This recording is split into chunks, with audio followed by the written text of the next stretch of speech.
Hi guys, நம்ம இந்த வீடியோவில் என்ன பார்க்க போகிறோம்னா ஹோம் டூர் பார்க்க போகிறோம்.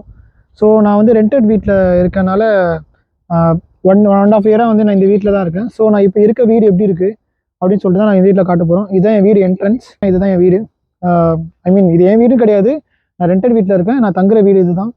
ஸோ இதான் என்டையர் ஹவுஸ். நம்ம வாங்க வீட்டுக்குள்ளே போகலாம். வீட்டுக்குள்ளே போயிட்டு நான் உங்களுக்கு ரூமில் என்னென்ன இருக்குது, வீட்டில் என்னென்ன இருக்குது அப்படின்னு சொல்லிட்டு நான் காட்ட போகிறேன்.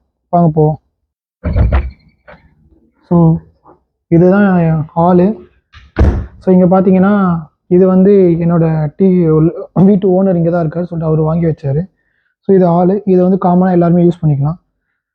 ஸோ இங்கே உட்காந்து டைனிங் நம்ம சமையல் செஞ்சுட்டு இங்கே சாப்பிட்றது எல்லாம் பண்ணலாம். இங்கே வந்து டிவி பார்க்கலாம். இது எல்லாமே காமனாக ஆக்சசிபிள் தான், யார் வேணால் யூஸ் பண்ணிக்கலாம். வீட்டில் தங்குறவங்க யார் வேணால் யூஸ் பண்ணிக்கலாம். ஸோ இங்கே வந்து ஷூஸு ஸ்லிப்பர்ஸ்லாம் விடுறதுக்கு இங்கே ஒரு இடம்.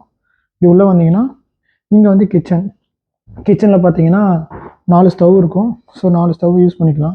அப்புறம் இங்கே ஷிங்க்கு, இது என்னோடய உட்டன்சில்ஸ்னு ஒரு தனித்தனியான விட்டுருப்பாங்க. அப்புறம் இங்கே பார்த்தீங்கன்னா என்னோடய மசாலா ஐட்டம்ஸ் எல்லாமே சொல்லிட்டு இங்கே வச்சுருப்போம். அதுக்கப்புறம் இங்கே பார்த்தீங்கன்னா ஃப்ரிட்ஜில் வந்து ஐட்டம்ஸ் தனியாக அலர்ட் பண்ணுவாங்க. இது என்னோடய ரேக், இது வந்து கீழ் வீட்டு ஒருத்தவங்க ரேக்குன்னு சொல்லிட்டு அலர்ட் பண்ணிப்பாங்க. இது வந்து ஸோ இது வந்து பேஸ்மெண்ட்டுக்கு போகிற இடம். ஸோ இங்கே பேஸ்மெண்ட்டில் போனீங்கன்னா ஸோ இதுதான் பேஸ்மெண்ட்டு. இங்கே வாஷிங் மிஷின், டயர், துணிலாம் இருக்கும். இங்கே போட்டுட்டு இங்கே வந்து பேஸ்மெண்ட்டில் வந்துட்டு அவங்க கீழே 2 பேர் இருப்பாங்க.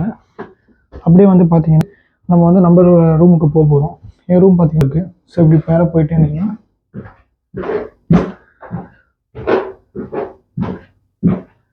ஸோ இது ஒரு ரூம், இதுதான் என்னோடய ரூம்.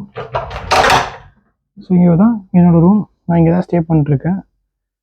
இதுதான் என்னோடய ரூம். ஸோ வீட்டில் என்னென்ன இருக்குது அப்படின்னு பார்த்தீங்கன்னா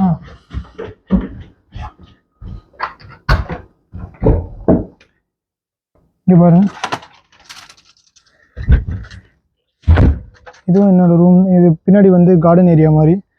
ஸோ இங்கேயும் உக்காந்துக்கலாம், இங்கேயும் இது பண்ணிக்கலாம். இங்கே கிரில் சிக்கன் செஞ்சுக்கலாம். ஸோ இதுதான் என்டையர் ஹவுஸ் ரூம். ஸோ கேனடாவில் வீடுலாம் பார்த்தீங்கன்னா ரொம்ப பெருசாக இருக்கும். ஸோ நம்ம ஊர் மாதிரிலாம் அப்படி சேர்த்துலாம் இருக்காது. எல்லா வீடும் செப்பரேட்டாக தான் இருக்கும். ஸோ இங்கே பார்த்தீங்கன்னாலே தெரியும் எவ்வளோ ஸ்பேஸ் இருக்குதுன்னு சொல்லிட்டு. ஆக்சுவலி இதுதான் கார்டன் ஏரியா மட்டுமே இவ்வளோ பெருசாக வச்சுருக்காங்க. அது இல்லாமல் ஃப்ரண்ட்டில் வேறு அடிஷ்னலாக பார்க்கிங் இருக்கும். ஸோ நீங்கள் கார்டன் ஏரியா பின்னாடி சைட்லேருந்து நீங்கள் இப்படி வந்துக்கலாம், இந்த ரூட் வழியாக பின்னாடி போய்க்கலாம். ஸோ அது அப்படியே போயிட்டிங்கன்னா அது என்ட்ரன்ஸ் வந்துடும். ஸோ நான் இப்போ தங்குற வீடு. ஸோ என்னோடய ரெண்ட்டு பார்த்தீங்கன்னா $550 பர் மந்த் ஆகும். ப்ரைவேட் ரூமில் இருந்தீங்கன்னா. ஷேர்ட் ரூமில் யார் கூட சேர்ந்து தங்குனீங்கன்னா உங்களுக்கு ரெண்ட் கம்மியாகும். ஸோ இதுதான் இப்போ நான் தங்குற வீடு. வேறு என்ன நான் வீடியோஸ் போடணும் அப்படின்னா வந்து நீங்கள் கமெண்ட்டில் சொல்லுங்கள். உங்களுக்கு வேறு என்ன தெரியணுன்னா என் சேனலை சப்ஸ்கிரைப் பண்ணுங்கள். நான் ரெகுலராக வீடியோஸ் போஸ்ட் பண்ணுவேன். தேங்க்யூ.